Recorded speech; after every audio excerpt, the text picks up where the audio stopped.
Hi all. ഇന്ന് നമുക്ക് കുട്ടികൾക്ക് വേണ്ടി മാത്രമുള്ളൊരു പായസത്തിൻ്റെ റെസിപ്പിയാണ്. ഞാൻ ഒരു പാത്രം വെച്ചിട്ട് കുറച്ച് നെയ്യ് അതിലോട്ട് ഒഴിച്ചിട്ടുണ്ട്. കുറച്ച് കിസ്മിസ് നമുക്ക് ചൂടാക്കി എടുക്കണം. അതൊന്ന് ആകട്ടെ. ആ സമയം കൊണ്ട് 2 ബീട്രൂട്ട് എടുത്തിട്ടുണ്ട്. എന്തിനാ പായസത്തിന് ബീട്രൂട്ട് എന്നായിരിക്കും. നമ്മളിന്ന് പിങ്ക് പായസമാണ് ഉണ്ടാക്കുന്നത്. സേമിയ വെച്ചിട്ട് പിങ്ക് പായസം എങ്ങനെ ഉണ്ടാക്കാമെന്ന് നോക്കാം.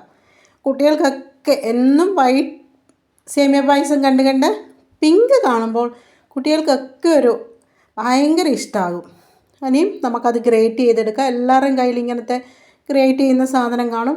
നമുക്കത് വേഗം ഗ്രേറ്റ് ചെയ്തെടുക്കാം. ഈ സമയം കൊണ്ട് നമ്മുടെ കിസ്മിസൊക്കെ റെഡി ആയിട്ടുണ്ട്. അത് ഒരു പാത്രത്തിലോട്ട് മാറ്റാം. ഇനി നമുക്ക് കാഷ്യൂനട്ട് ഇട്ട് കൊടുക്കാം. അതും ഒന്ന് മൂത്ത് വരുമ്പം അതും മാറ്റിയിട്ട് നമുക്ക് ആ നെയ്യിൽ തന്നെയാണ് നമ്മുടെ ബീട്രൂട്ടിനെ ഒന്ന് വഴറ്റി ആ പച്ചമണമൊക്കെ ഒന്ന് മാറി അതൊന്ന് വഴന്ന് വരും വരെ നമുക്കിതൊന്ന് ചൂടാക്കിയെടുക്കണം. ഞാൻ കുറച്ച് നെയ്യ് കൂടെ ഒഴിച്ചിട്ടുണ്ട്.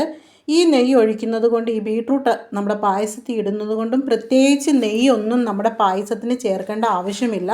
ഇതിലുള്ള നെയ്യുടെ ആവശ്യം മാത്രമേ ഉള്ളൂ. അതുകൊണ്ടാണ് ഇതിനകത്ത് നെയ്യ് ഇട്ട് കൊടുക്കുന്നത്. അതൊന്ന് ഇളക്കി നോക്കിക്കേ, ഇപ്പോൾ പകുതി വാടി വന്നിട്ടുണ്ട്. ഇനി ഒന്നും കൂടെ ഒന്ന് തീ ഇട്ടിട്ട് തന്നെയാണ് ഇത് ചെയ്യുന്നത്. നല്ലതുപോലെ തീ ഇട്ടിട്ടുണ്ട്. ഇനി അത് റെഡി ആയതുകൊണ്ട് അത് മാറ്റി വേറൊരു ചുവട് കട്ടിയുള്ള പാത്രം വെച്ചു. 1.5 ലിറ്റർ പാലാണ് ഒഴിച്ചു കൊടുത്തത്. അതിൻ്റെ കൂടെ ഒരു 1/2 ലിറ്റർ വെള്ളം കൂടെ ഒഴിച്ചിട്ടുണ്ട്.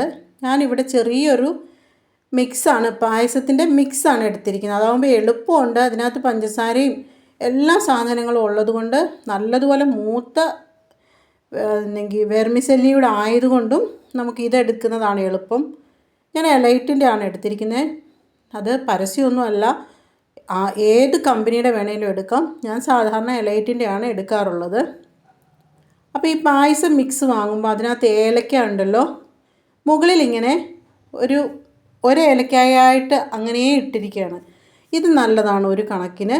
കാരണം കുട്ടികൾക്ക് ഈ ഏലക്ക കടിക്കുന്നത് ഇഷ്ടമല്ല. നമ്മൾ പൊട്ടിച്ചിടുകയാണെങ്കിൽ അവിടെ ഇവിടെയും പായസത്തിൽ കടിക്കുമ്പോൾ അവർക്ക് ഇഷ്ടമല്ല അത്.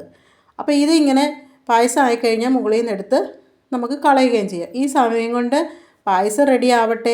നമുക്കത് അരച്ചുകൊണ്ട് വരാം. കാരണം ഒരു മിക്സിയുടെ ജാറിലിട്ടിട്ട് നമ്മുടെ ആ ബീട്രൂട്ടിൻ്റെ കൂട്ട് നമുക്ക് അരച്ചെടുക്കണം. നല്ലതുപോലെ അരച്ചെടുത്തിട്ടുണ്ട്. ഇനി ഈ ഒരു പായസത്തിൻ്റെ ഒന്ന് നല്ല തിളച്ച് ഒരു 1/4 ഭാഗം പറ്റി വന്നിട്ടുണ്ട്. കുറച്ചും കൂടി ഒന്ന് പറ്റിയിട്ട് വേണം നമുക്ക് ഈ ബീട്രൂട്ടിൻ്റെ മിക്സ് അങ്ങോട്ട് ഇട്ട് കൊടുക്കാനൊക്കെ ഉണ്ട്. ഈ ബീട്രൂട്ടിൻ്റെ കൂട്ട് അരച്ചെടുക്കുമ്പോൾ ഒട്ടും വെള്ളം ചേർക്കരുത്. ആ നെയ്യ് കൊണ്ട് തന്നെ അത് അരഞ്ഞ് നല്ലതുപോലെ കിട്ടും. എക്സ്ട്രാ വെള്ളം ഒന്നും ചേർക്കേണ്ട ആവശ്യമില്ല. കൂട്ടിലോട്ട് നമ്മൾ പായസത്തിൽ നിന്ന് പാലെടുത്ത് യോജിപ്പിച്ച് പായസത്തിലോട്ട് ഒഴിക്കാം. ചിലർ ഈ ബീട്രൂട്ട് ഡയറക്റ്റ് ഗ്രേറ്റ് ചെയ്തിടുന്നതുണ്ട്. അത് ബീട്രൂട്ട് പച്ചയ്ക്ക് ചുവയ്ക്കും. പിള്ളേർ ഒട്ടും കഴിക്കില്ല. എന്നാൽ ഇങ്ങനെ വാട്ടി അരച്ചിട്ട് കഴിഞ്ഞാൽ ഇത് ബീട്രൂട്ടാണ് ഇതിലിട്ടേക്കുന്നതെന്നത് കൊണ്ട് അറിയത്തുമില്ല. ബീട്രൂട്ട് നമ്മളിങ്ങനെ നെയ്യിൽ ഒന്ന് വഴറ്റിയെടുക്കുന്നത് കൊണ്ട് ഒരു പച്ചച്ചവയും ബീട്രൂട്ടിൻ്റെ ഇല്ല. ഈ കളറല്ലാതെ അതിൽ ബീട്രൂട്ട് കാണാൻ പോലും ഇല്ല. അതാണ് അപ്പോൾ ഇങ്ങനെ ഇടുന്നതിൻ്റെ ഒരു സീക്രട്ട് എന്ന് പറയുന്നത്. ഇനി നമുക്കതിലോട്ട് ഞാൻ കുറച്ച് ചുക്കുപൊടി ഇട്ടിട്ടുണ്ട്. ഇനി നമുക്കതിനകത്തോട്ട് മിൽക്ക് മെയ്ഡാണ് ഒഴിക്കേണ്ടത്. ഏത് കമ്പനിയുടെ എടുത്താലും മതി. ഇതിൻ്റെ ഒരു ചെറിയ ബോട്ടിലുള്ളതിൻ്റെ ഹാഫാണ്, അതായത് ഒരു 1/4 കപ്പ് മിൽക്ക് മെയ്ഡാണ് ഞാൻ ഒഴിച്ചിരിക്കുന്നത്. ഇനി നല്ല തിളച്ച് എല്ലാം നല്ല പരുവത്തിലായിട്ടുണ്ട്. ഒന്ന് ഇത് തിക്കായി വന്നിട്ടുണ്ട്. ഇനി നമുക്ക് ആ ഏലക്കയെല്ലാം പറക്കിയിട്ട് നമ്മൾ വറുത്ത് വെച്ചിരിക്കുന്ന കാഷ്യൂനട്ടും കിസ്മിസും കൂടി ഇട്ട് കൊടുക്കാം. അപ്പോൾ ചാനൽ കണ്ടുകൊണ്ടിരിക്കുമ്പോൾ തന്നെ വീഡിയോ ഒന്ന് സബ്സ്ക്രൈബ് ചെയ്യാൻ മറക്കല്ലേ. ഇനി നമുക്ക് സെർവ് ചെയ്യുന്ന പാത്രത്തിലോട്ട് മാറ്റാൻ. നോക്കിക്കേ, പിങ്ക് കളറിൽ നമ്മുടെ സേമിയ കിടക്കുന്നത് കണ്ടു കഴിഞ്ഞാൽ ഒരു ഐസ്ക്രീം പോലൊരു ഫീലുണ്ട്. കാണാനും നല്ല രസമാണ്. ടേസ്റ്റ് വൈസും നല്ല ടേസ്റ്റാണ്. ഈ പ്രാവശ്യം ഓണത്തിന് എന്തായാലും മക്കൾക്ക് ഈ ഒരു പിങ്ക് പായസം ഉണ്ടാക്കി ഏതെങ്കിലും ഒരു ദിവസം ഉണ്ടാക്കി കൊടുക്കണം. മസ്റ്റായിട്ടും ട്രൈ ചെയ്യണം. നല്ല ടേസ്റ്റ് ഉള്ളത് കൊണ്ടാണ്. അടുത്തൊരു വീഡിയോ കാണും വരെ എല്ലാവർക്കും നന്ദി.